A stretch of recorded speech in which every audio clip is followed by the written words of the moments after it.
खूप म्हणजे खूप आमच्या दोघींचं सारखं ठरलेलं असायचं, इकडे चाललो तिकडे चाललो, खूप पटकलो, खूप मस्त मजा केली, खूप आनंद घेतला। काही कालावधीनंतर माझ्यावरती खूप दुःखद मोठा प्रसंगही आला आणि त्या प्रसंगामध्ये त्यांनी मला खूप साथ दिली की आयुष्यामध्ये मी कधीही विसरणार नाही।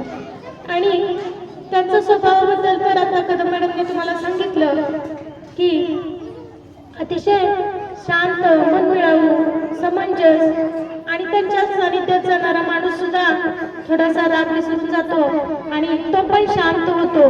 आपण म्हणतो की आपण मंदिरामध्ये तर आपल्याला तिथं गेल्यानंतर आपल्या मनामध्ये वाईट विचार येत नाहीत, आपण कधीही चुकीच्या पद्धतीने वागत नाही, त्या पद्धतीनं त्यांच्या सानिध्यात आल्यानंतर चांगले विचार आपल्या मनामध्ये जातात। आणि अशा पद्धतीने शाळेतलं वातावरण खूप सुंदर होतं। आमच्या सर्व स्टाफचा आमच्यामध्ये सगळ्या तालुक्यामध्ये सगळेजण आम्हाला हेच म्हणतात की तुमच्या शाळेमध्ये खूप छान वातावरण आहे, तुमच्या शाळेमध्ये तुम्ही एकमेकात आपापसात किती छान राहता। कारण शाळेमध्ये शिक्षकामध्ये सुद्धा थोडासा जरी इगो निर्माण झाला किंवा एकमेकाबद्दल असहकार्य निर्माण झालं तर त्याचे दुष्परिणाम खूप महाभयानक असतात। परंतु या बाबतीत ही शाळा खूप छान आहे, अगदी लहानांपासून मोठ्यापर्यंत प्रत्येकाचे गुणगान करण्याजोगे आहेत। आणि त्यामध्ये आमच्या पिंपळे मॅडमचा नंबर 1 आहे।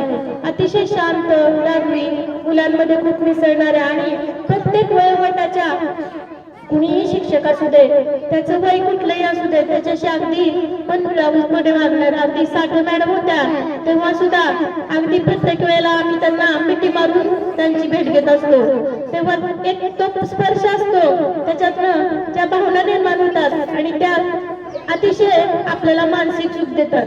अशा पद्धतीनं पिंपळे मॅडमनी या शाळेसाठी खूप काही दिलेलं आहे आणि त्या त्यांच्या आयुष्यामध्ये पुढेही खूप काही मुलांसाठी देणार आहेत। आणि त्यांना देवानी हे क्षेत्र देताना नक्कीच काहीतरी विचार करून दिलाय, कारण त्यांच्याकडं तुम्हा मुलांसाठी देण्यासाठी खूप काही गोष्टी आहेत आणि त्या देत आहेत आणि तुम्ही सुद्धा त्यांना जीव लावलेला आहे।